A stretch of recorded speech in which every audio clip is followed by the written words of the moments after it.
საქართველოს კონკურენციისა და მომხმარებლის დაცვის სააგენტომ შეიმუშავა ახალი სახელმძღვანელო Twinning-ის პროექტის მხარდაჭერით, რომელიც ჩვენ საიტზედაც არის ხელმისაწვდომი ნებისმიერ დაინტერესებულ მხარეს შეუძლია გაეცნოს და სწორედ ეს სახელმძღვანელო ემსახურება იმას, რომ კონკრეტული პრინციპები, სახელმძღვანელო პრინციპები, პრაქტიკული მაგალითები შესთავაზოს როგორც ბიზნეს, ასევე მომხმარებელს, რადგან დაზღვეული იყოს იმ რისკებისგან, რაც შეიძლება შემდგომში დაკვალიფიცირდეს როგორც უსამართლო კომერციული საქმიანობა. კი ბატონო, აი ზუსტად ეს ფასის მითითების დოკუმენტზე რო უფრო მეტად გავშალოთ, რეალურად რა შედის, რა კომპონენტები, აი ძალიან მარტივად რო აუხსნათ ჩვენს მსმენელს. ძირითადად რა კომპონენტებზეა საუბარი, იმიტომ რომ როგორც ვიცი, მხოლოდ ის არ არის პირობითად, რომ ფასი ესე უნდა იყოს სალსახა და ნათელი, მაგალითად, რომ შევდივართ პირობითად დაწესებულებაში, მაღაზიაში და იქ რო ფასი, ასე ვთქვათ, ფიქსირდებოდეს. თუმცა არის სხვა შემთხვევებიც, ხო, სამწუხაროდ, სანამ ზოგადად კონკურენციის სააგენტო ამ მანდატსაც შეიძენდა, ადრეც ძალიან ბევრი შემთხვევა მე პირადადაც მქონია, როდესაც პირობითად არის ერთი კონკრეტული X ფასი და დარწმუნებული ვარ ჩვენს მაყურებელსაც ერთხელ მაინც გამოგიცდიათ ეს, არის კონკრეტული ერთი X ფასი უშუალოდ დახზე, მაგრამ სალაროსთან გაატარებ და უps თურმე სხვა, ასე ვთქვათ, ფასი ყოფილა. ამ დეტალურად რო ვისაუბრებ. დიახ, თქვენ სწორად ახსენეთ და როგორც აღვნიშნე, ფასი არის ის ერთ-ერთი უმნიშვნელოვანესი ინფორმაცია, რომელზე დაყრდნობითაც მომხმარებელი ეკონომიკურ ქცევას ახორციელებს. შესაბამისად, უპირველეს ყოვლისა ეს დოკუმენტი ხაზს უსვამს, რომ ფასი უნდა იყოს მკაფიო, გამჭვირვალე, ხელმისაწვდომი, ასევე გამოკვეთს იმ მნიშვნელოვან ასპექტებს, რაც უნდა გაითვალისწინოს მხარემ ბიზნეს სამომხმარებლო ურთიერთობაში. ეს გახლავთ მაგალითად ის, რომ როგორ ხდება ფასის მითითება ისეთ საქონელზე, რომელიც წინასწარ შეფუთული არ არის და მომხმარებლის თვალწინ აიწონება. მაგალითად, უნდა მიეთითოს 1 კილოგრამის, 1 ლიტრის ფასი. ასევე ეს დოკუმენტი ხაზს უსვამს, როგორ უნდა მიეთითოს ფასის შეძენის შეთავაზების შემთხვევაში და აქ მნიშვნელოვანია ჩვენი მომხმარებლის, ჩვენი მსმენელის ყურადღება გავამახვილოთ ერთ ფაქტორზე, ერთმანეთისგან გაიმიჯნოს რეკლამა და შეძენის შეთავაზება. რეკლამა არის როდესაც კონკრეტული ბრენდის, კონკრეტული საქონლის რეკლამირება ხდება. შესაბამისად, შეძენის შეთავაზება, როდესაც კონკრეტულ საქონელს მომსახურებას თავაზობს მოვაჭრე მომხმარებელს, აქ მნიშვნელოვანია სხვა დანარჩენ მნიშვნელოვან ინფორმაციასთან ერთად მიეთითოს ასევე ფასიც. და მინდა ჩვენი მსმენელის ყურადღება გავამახვილო კიდევ ერთ მნიშვნელოვან ასპექტზე, რომელიც არის ფასდაკლების შემთხვევაში 3 ფასის მითითების სტანდარტი. და აქვე მინდა ხაზი გავუსვა, რომ ეს სახელმძღვანელო ფეხდაფეხ მიყვება ზუსტად ევროდირექტივების რეგულაციებს განახლებებს, ხო? ამ სახელმძღვანელოში შემოდის ახალი ტერმინი რეფერენცირებული ფასი და რას ნიშნავს ეს რეფერენცირებული ფასი? მე არ მინდა რომ რაღაც სამართლებრივ დეტალებში შევიჭრა ჩვენი მომხმარებლისთვის, მსმენელისთვის უფრო გასაგები რომ იყოს. ამ შემთხვევაში მოვაჭრეს ეკისრება ვალდებულება მიუთითოს ფასდაკლების შემთხვევაში. რეფერენცირებული, ანუ ის ფასი, საიდანაც ხდება კონკრეტული ფასდაკლება, კი ბატონო, რასაც აკლდება, ასევე ფასდაკლებული ფასი და ასევე ის ფასი, რომელიც ბოლო 30 დღის განმავლობაში იმ კონკრეტულ საქონელსა და მომსახურებაზე იყო ყველაზე დაბალი. ამ 3 ფასის მითითების ვალდებულება შემოაქვს ზუსტად ამ სახელმძღვანელო დოკუმენტს. დაღზე კონკრეტულად სადაც ფასია, 3 კომპონენტი უნდა ძველი ფასი, არსებული ფასი და ყველაზე დაბალი ფასი. ფასდაკლებების შემთხვევაში, როდესაც მოვაჭრე გამოაცხადებს ფასდაკლებებს და სპეციალურ შეთავაზებებს აკეთებს მომხმარებლებისათვის. კი ბატონო, და აი უშუალოდ საინტერესოა, აი მაგალითად, აი სურსაც მაღაზიები რო ავიღოთ პირობითად. იქაც სურსაც მაღაზიებში ეხლა დარწმუნებული ვარ, ყველა აკვირდებთ ყოველ დღიურად ახალ-ახალი ფასდაკლები. აი მათაც აქვთ აღნიშნული ვალდებულება, იმიტომ რომ ხშირად შემოხვედრია უბრალოდ ფასდაკლება 50% ესეთი რაღაცაც კი აწერიათ. არც საწყისი ფასი წერია, არც ფასდაკლებული ფასი წერია და უბრალოდ ფასდაკლება 50%. ანუ ესეც ამ შემთხვევაში დარღვევად მიიჩნევა? იცით რა არის, ეს სახელმძღვანელო დოკუმენტი ითვალისწინებს გარკვეულ გამონაკლისებს. რა შემთხვევაში არ აქვს მოვაჭრეს ვალდებულება მიუთითოს ეს 3 ფასი, ხო? ეს არის მედიკამენტების შემთხვევაში და ასევე მალფუჭებადი პროდუქტის შემთხვევაში, რომელსაც კი ბატონო მოკლე ვარგისიანობის ვადა აქვს. კი ბატონო, ანუ იმ შემთხვევაში თუ რაღაც უკვე მსხვილ მაგალითად ავეჯი იქნება ეს თუ ტექნიკა იქნება თუ ასე შემდეგ, იქ უკვე შესაბამისად ეს ვალდებულება შემოდის. ოლიკო, საინტერესოა, აი პირობითად წარმოვიდგინოთ ესეთი შემთხვევა, როდესაც ზუსტად მაგალითად ავეჯის ყიდვა მინდა და იქ ფასი ესეთი ნათელი, ასე ვთქვათ, არ არის რეალურად და დარღვეულია ეს პრინციპი, რაც შემოდის დოკუმენტაცია, ასე ვთქვათ, დოკუმენტაციაში ასახული.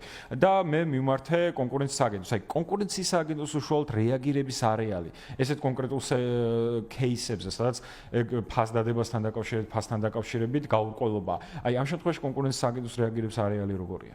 მოგახსენებთ, მადლობა შეკითხვისათვის. ჩვენს მსმენელს რო ავუხსნათ პროცედურულად როგორ ხდება, ხო? როდესაც ის აღმოჩნდება, ესე ვთქვათ, მსხვერპლი უსამართლო კომერციული საქმიანობის, ამ შემთხვევაში თუ კი თქვენ დასაწყისში ახსენეთ, თუ კი განფასებულია დახილზე ფასდაკლებულ ფასად, მაგრამ საბოლოო ჯამში თქვენ გიწევთ საწყისი ფასის გადახდა, ამ შემთხვევაში მომხმარებელს შეუძლია განცხადებით მომართოს საქართველოს კონკურენციისა და მომხმარებლის დაცვის სააგენტოს. სააგენტო ადმინისტრაციული საქმის წარმოების ფარგლებში დაიწყებს ამ საკითხის მოკვლევას. შესაბამისად, თუ კი გამოიკვეთება დარღვევის ნიშნები, რა თქმა უნდა, დადასტურდება დარღვევა, თუმცა ასევე უნდა განვმარტოთ ის შესაძლებლობა, რა შესაძლებლობაც აქვს მოვაჭრეს ამ შემთხვევაში, ხო? არის რამოდენიმე მიმართულება, ერთი მიმართულება ეს არის, რომ მოვაჭრეს შეუძლია განცხადებით მომართოს სააგენტოს ამ საქმის წარმოების ფარგლებში, გამოთქვას მზად ყოფნა, რომ იგი თავის ითანამშრომლებს, თავის სავაჭრო პოლიტიკას შეუსაბამებს კანონის მოთხოვნებს.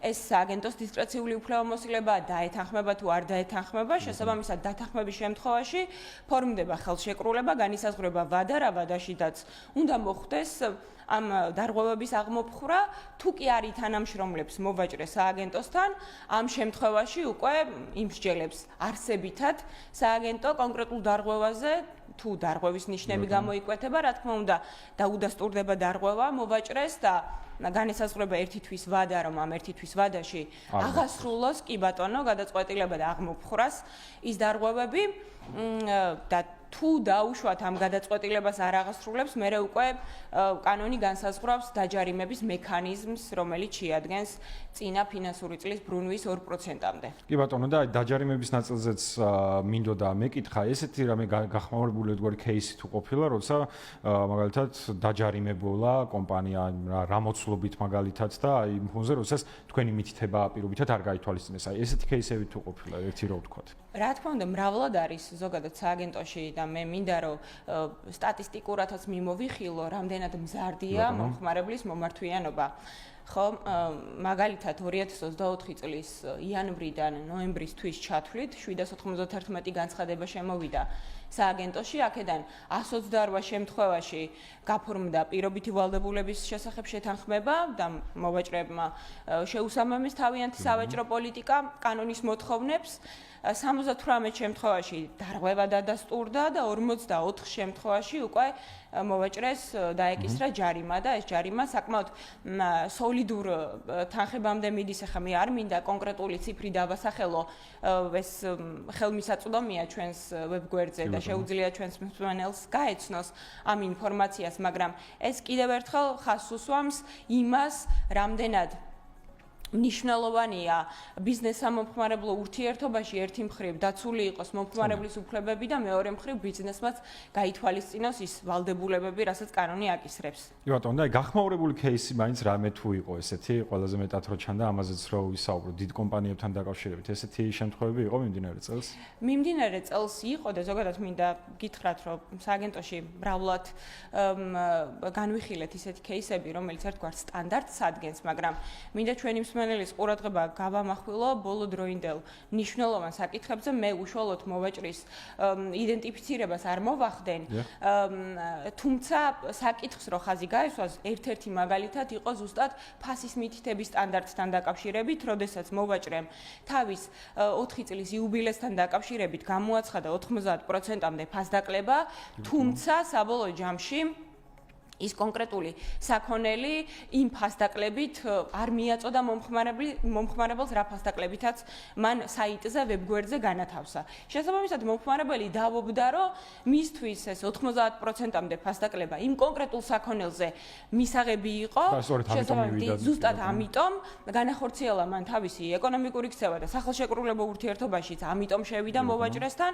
შესაბამისად სააგენტომ იმსჯელა ამ საკითხზე შეისწავლა მოვაჭრის და მომხმარებლის მიერ წარმოდგენილი მტკიცებულებები და მოვაჭრეს დაუდგინდა უსამართლო კომერციული საქმიანობის განხორციელება. და ესე დროს თანამშრომლობაზე თუ მოდიან რომ აღიარონ ის რომ პირობითად არაკეთილსინდისე კომერციული ქცევა იყო თუ ესეთი რაღაცა არ ხდება. როდესაც მიდიან რომ ვეთანხმებით კონკურენციის სააგენტოს პირობითად დასკვნას. აი ამ შემთხვევაში იყო ესეთი შემთხვევაც? ცოტა რთულია მოვაჭრის მიერ რომ აღიაროს ზოგადად უსამართლო კომერციული საქმიანობის განხორციელების ფაქტი, მაგრამ როგორც მოგეხსენებათ ეს გადაწყვეტილება მას ავალდებულებს რომ აღასრულოს შესაბამისად.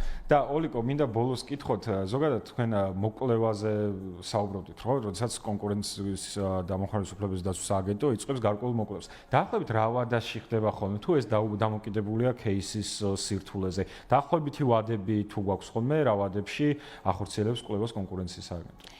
დიახ, კანონქვემდებარე აქტში პირდაპირ არის გაწერილი ვადები, რა ვადაშიც ადმინისტრაციული ორგანო განახორციელებს მოკვლევას.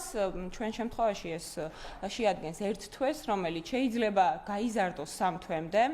თუმცა აქ მნიშვნელოვან ფაქტორს უნდა გაესვას ხაზი, როდესაც მომხმარებლის კორესპონდენცია შემოდის, ან თუნდაც სააგენტო მიმართავს მოვაჭრეს, ამ შემთხვევაში ვადები ჩერდება ხოლმე. შესაბამისად ეს მეტნაკლებად შეიძლება გაიწელოს, შესაბამისად, თუმცა 3 თვეს ხშირ შემთხვევაში არ სცდება. კი ბატონო, ძალიან დიდი მადლობა მოკლედ გადაცემაში სტუმრობისთვის და დარწმუნებული ვარ, ბევრი საინტერესო და ინფორმატიული ამბავი მოგაწოდეთ, რაც თქვენს ყოველდღიურობაში გამოგადგებათ.